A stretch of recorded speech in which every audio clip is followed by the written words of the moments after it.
Copyright disclaimer under Section 107 of the Copyright Act 1976. Allowance is made for fair use for purposes such as criticism, comment, news reporting, scholarship, and research. Fair use is a use permitted by copyright statute that might otherwise be infringing. Nonprofit, educational, or personal use tips the balance in favor of fair use. Thank you. Now enjoy the show. Hey y'all, what it do? Thanks for tuning in to another episode of RAERAEs Review, where I'm gonna let you know what happened on Power Book 3, Raising Canaan, Season 4, Episode 3. It was good. This series is real good. I mean, see, it all starts with the intro. It's something about these songs, these power shows that will get you going. I mean, I wish I could play it. I can't even hum it or sing it because I know 50 don't play. Even though I'm not monetized yet, I'm still ain't trying to get no bad marks. I'm raising my, making equity in this channel. You know what I'm saying? Oh, did y'all watch it? It was so good. Okay, so I'm gonna tell you about it, right? Y'all, Eunique is out there causing havoc. Eunique rolled up on the Chinese restaurant where Marvin, gets his work from, and it's late at night, and you know what's about to happen, child. He robbed them. Of course, that's where he was doing his job. So he makes both of mom and pop put fill up the duffel. Now they had a barrel full of product in there, a barrel. You know what a barrel is, right? Like a wine barrel, but this was more plastic, Anywho, they filled up the duffel with the product, and then he kind of, clicked on the safe with the silencer. So they, put all the money in there, and then he kind of messed with him a little bit, talking to him, and next thing you know, they passed away, child, with their foreheads touching. Ooh, that was so, cringe. Dang. Rest in peace to them. Next, we see Marvin and Juke. She at the hizzy, just, scarfing down breakfast. He letting her know, well, you went AWOL, so they ain't going to come looking for you. Next thing you know, she said, I'll get it. Like, she was happy to get it, girl. Like, she wasn't trying to hide. Juke is full on butch. She ain't taking no shorts. She letting folks know,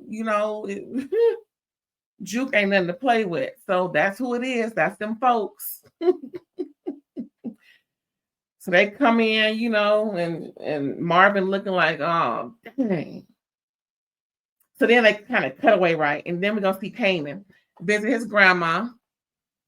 And, he wants her to tell her kids, his mom and his uncles about what's going on. She was like, it ain't going to be easy, but, grandma got to do what grandma got to do. Grandma ain't no punk ass bitch. Grandma started, throwing her west side around. Or are they south side? Well, it's west side for me, West Coast. But, yeah, she was just, real, tough and rough and tough with her Afro puffs. All, but anyway, she got a little spunk in her, letting her know she ain't no punk ass, but, she was just, I was like, okay, grandma. I mean, it is what it is. You ain't got to, puff up on Canaan. He just trying to help. But anyway, yeah, he over there visiting with grandma, trying to convince her to tell her kids what's up. But apparently, they're gonna have dinner, and she gonna spell it out for him. Next, we see Juke, letting them folks know she want out, and they was like, "Well, you can't just leave. There's protocols and whoop de whoop." And she just letting them talk until she said, "Well, I'm gay, so I want an entry level separation." They start whispering like. Told her how disappointed they are in her. She's like, well, same here.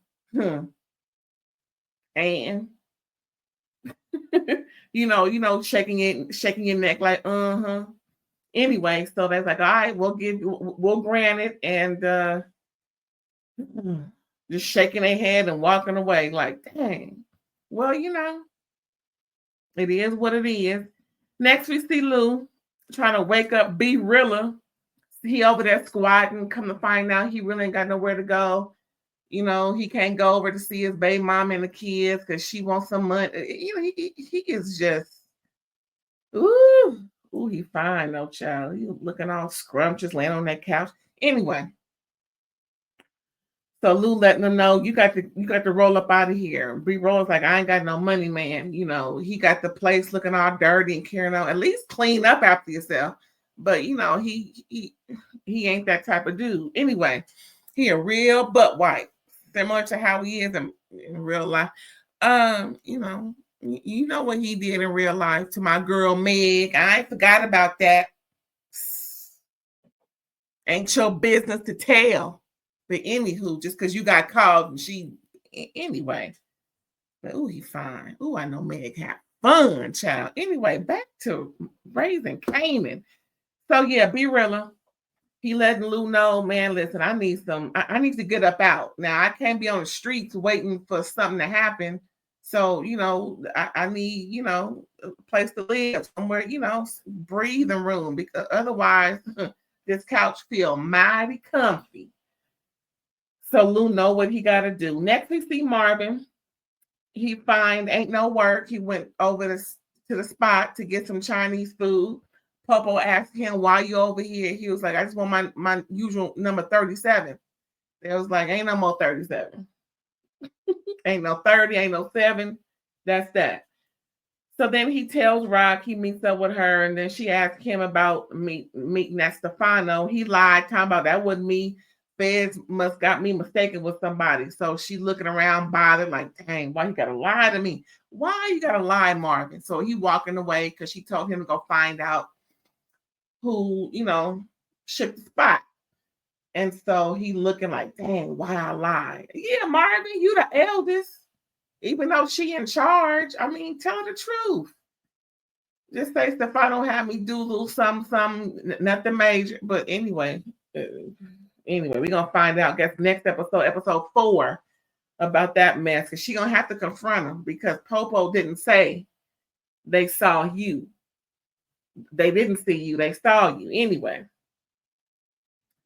Next we see Crystal. She's walking towards the apartment she and Canaan kind of share. And Eunique comes out the apartment. So that tells me Eunique is looking for Canaan. Dang. So he bumped into her real hard. She was like, dang, you better watch where you going. And then he kind of walked back slowly, looking at her like, don't you know I will unalive you right here on the stoop? She got spooked and ran back in and ran in. Girl, you better leave folks alone. Somebody bump you that hard, girl, take it on the chin. And just remember who it was. So next time you see him, you won't get bumped. I'm just saying, you don't know, girl. Watch out. Because Canaan wasn't with you, girl, unless you holding. Anyway.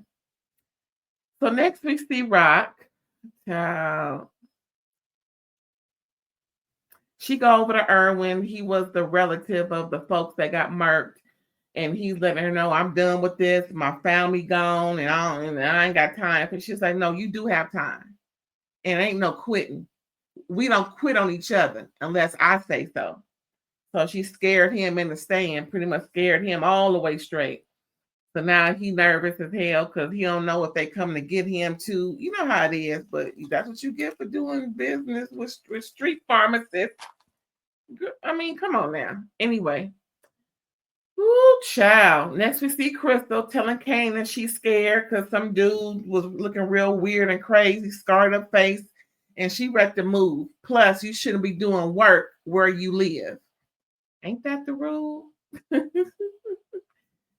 Was work ever being done at the Heezy with his mama? Come on. But, he's just starting out. Anyway, so she's trying to convince him to see some apartments, and they end up seeing some apartments. They got rejected just off of rip. You know what that's about. A couple of them, they weren't too satisfied.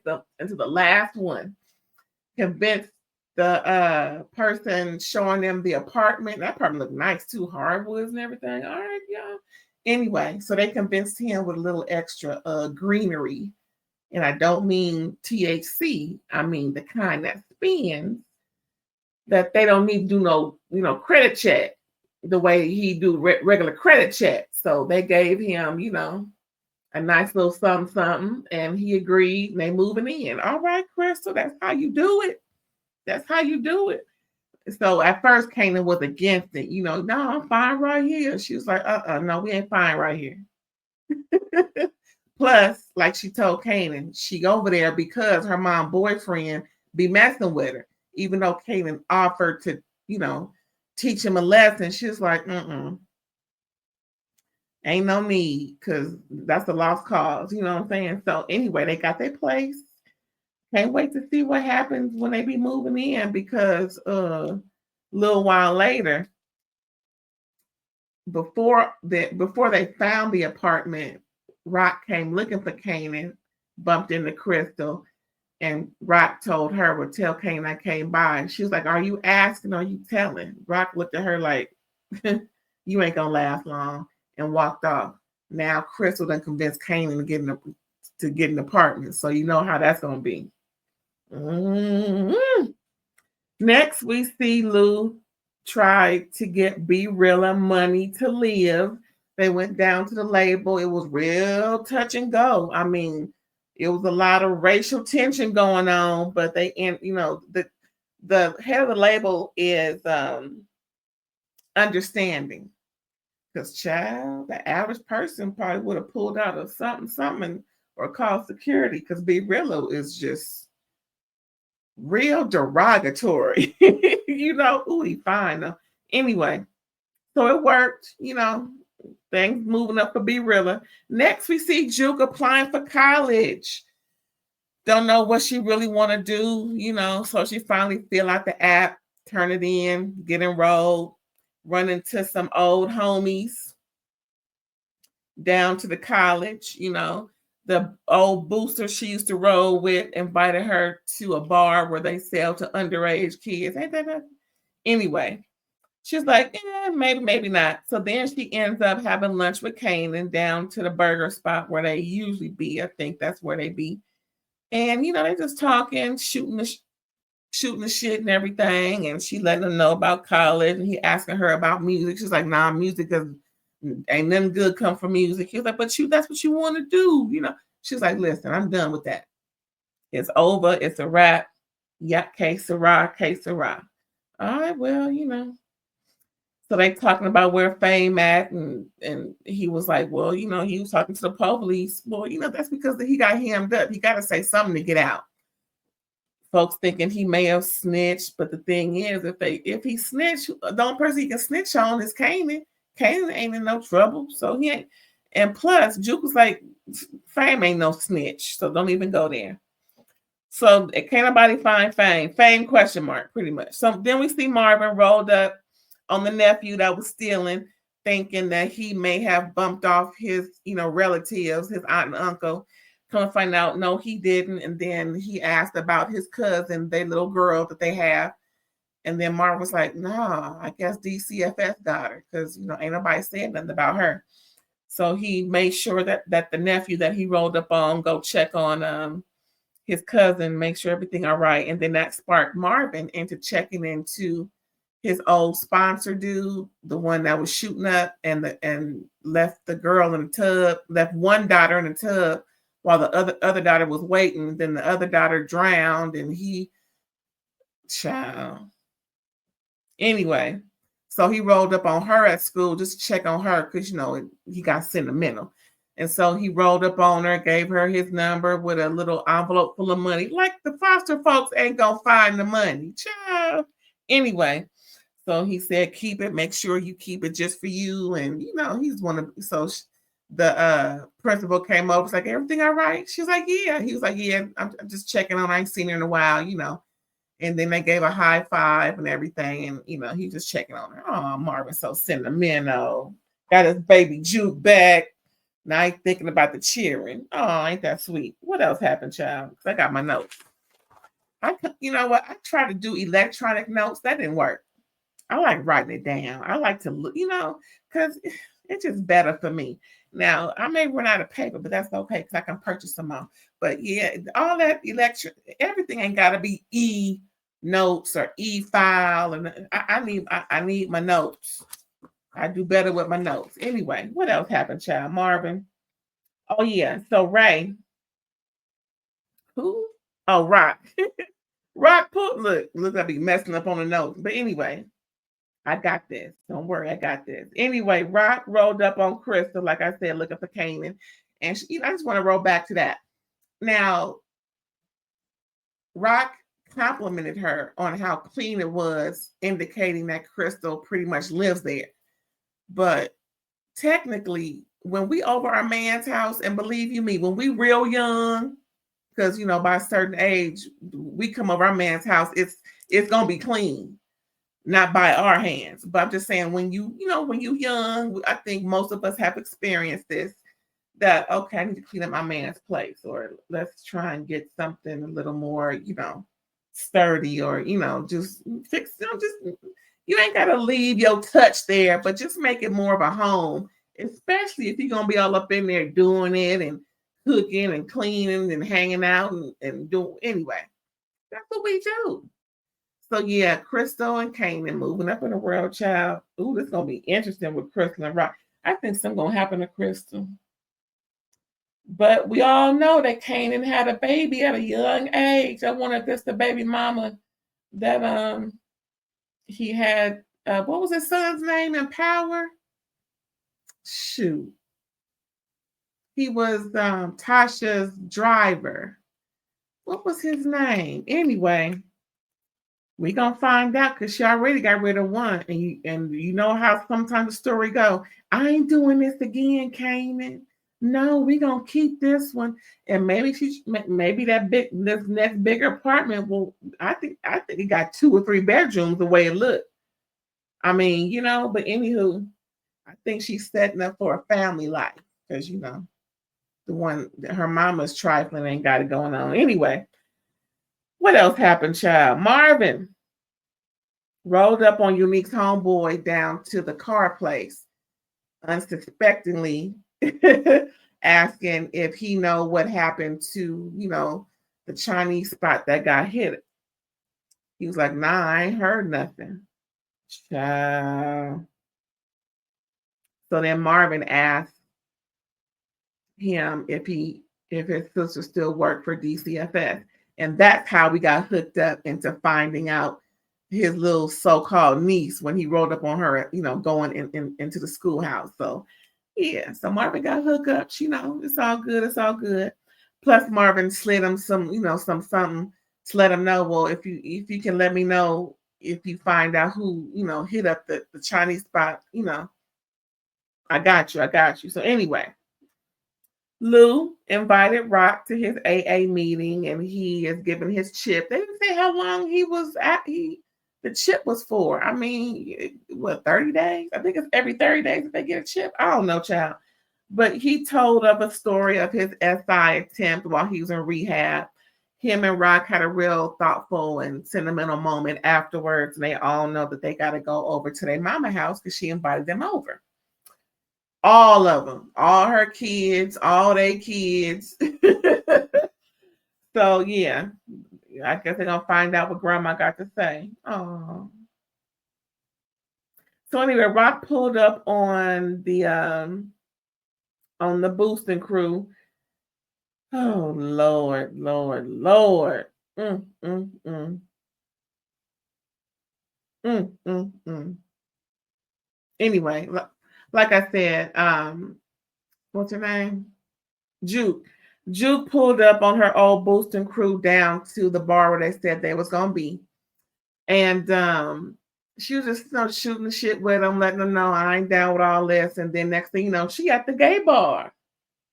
She don't know if she want to go in or not. Then some lady approaches her making small talk. Oh, so you debating going in? So, yeah, that's how I was too. Just breaking the ice. So then apparently this lady got pulled because it's a long line, but she come on with me. So Juke follows her. They go to the front line, go right on in. Look, Juke got juice, okay? So Juke is looking in the gay bar. She all, bright-eyed and bushy-tailed, looking at what's going to be her future moving forward. And just making friends. And, we seeing some folks in there, and they just having a good old time. All right now. And she is full blown in her element. Go ahead, girl. Now, next we see Eunique delivers the money he owes his friend. I think Marvin called him Earl, I forget his name. But anyway, the dude that's been taking care of Eunique from Jump. Eunique got him his bread, and his friend was like, where does money come from? Eunique was like, listen, I said I was going to get you your money. I got it. He was like, so you the one who hit up the Chinese spot, huh? Mm-hmm. Eunique was like, listen, a lot of folks gonna get shook now that I'm back. So Eunique is back, y'all. Eunique is back. He even well enough to walk, drive, unalive, all that. So child. So next we see this whole thing is folks rolling up on folks. This whole episode should be rolling up on. Because everybody getting rolled up on. So next we see Quan rolled up on Raq down to the other spot that she was at. And Quan is trying to let her know, you better find out who took out my family and who hit up my spot. She was like, you ain't got to tell me twice. We already looking. And he pretty much letting her know that she useless. And she pretty much letting him know, yeah, well, you ain't the only one around here. Pretty much letting him know that she ain't, she may have other ways of doing business. All right. Because Quan don't like her at all, child. So next we see her, Raq, rolling up on Marvin, and they talking and carrying on, and they over there to Joaquin's spot. Remember, that was the cousin that she took out at her spot, the one that was working with Ronnie last season, her. Remember, they was using her deli after she found out that she was getting beat up by her husband. So Raq took out her husband, made it look like a robbery, and that's how they kind of got hooked up and everything. Anyway, so now after she rolls up on Marvin and they meeting up, then they roll up on Joaquin for work. And they just trying to figure out, how they can do business. Because she's like, look, I'm sick and tired of Quan's ass. So who else can I go to? Because me and Quan ain't going to work out for too much longer. Child.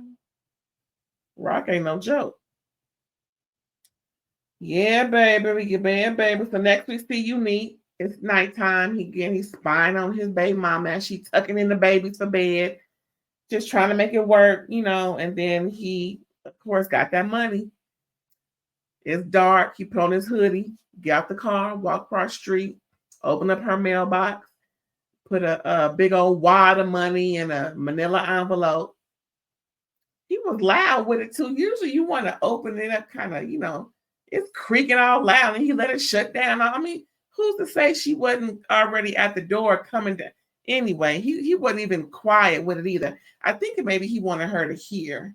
But anyway, he's best to be considered DEAD at the moment because he got some things to do, like you said. So he drops off a wad of money, left it in her mailbox. Child. Next thing you see, Kanan's worker, the one that he was talking to the other episode, the one who's real good with numbers that he told Crystal, he goes in to, I guess, continue to work while the family's having dinner at grandma's. And what's his name? Eunique rolls up on him right as he opens the door. I'm like, dang. So again, like I said, Eunique looking for Kanan. So he have the boy put his hands up. Luckily, we didn't hear no shots, nothing. So I guess we're gonna find out that Kanan was robbed too. Raq gonna put it together. Now they getting robbed, you getting robbed, somebody. Anyway. So now they all at grandma's house and they, having dinners, going kind of weird. She's picking them off, grandma picking them up one by one, giving them advice and everything. And Rock was like, come on now, why you got us here? What's going on? Then grandma tells them, Rock gets upset. Everybody pushed their food away, can't believe it, looking at her. And Kane is sitting next to her and he just listening. Rock goes off. You can tell Rock is hurt. She was like, so all these years you've been pushing us around, telling us we ain't worth nothing. And here you go, we're going to tell us this stuff over dinner, over pot roast? Dang. The only reason why Rock reacted like that is because she's hurt. Because she about to lose her mama. And everybody loves their mama no matter what. Almost sentimental. Because Rock is sentimental under all that vigor and provost. Anyway, she walk out. But before that, she did tell Kane, I got a letter from school talking about you ain't been in school since January. So apparently he ain't graduated. Only Juke did. Or hell, did she graduate? Because like I said, we ain't seen no prom, no graduation, no announcement, no trying to get them to go to graduation. They just child anyway. So yeah, Kane was like, I dropped out. I ain't going back to school. It's it. That's all. That's it. Okay. Anyway, so Rock is mad with her son, mad with her mama, and yada yada. Grandma announced terminal CA. Oh, I hate that the show ended in that way, but it is what it is, y'all. Raising Kanan, season 4, episode 3. That was it. That's all. That's it. I appreciate you tuning in. Next week is gonna be episode 4. I'm just saying, I love this show. This power universe or power verse is off the chain. Can't wait for Tommy to come back. Anyway, y'all have a good one. Don't forget to come back and like, comment, subscribe, and share. Bye, y'all.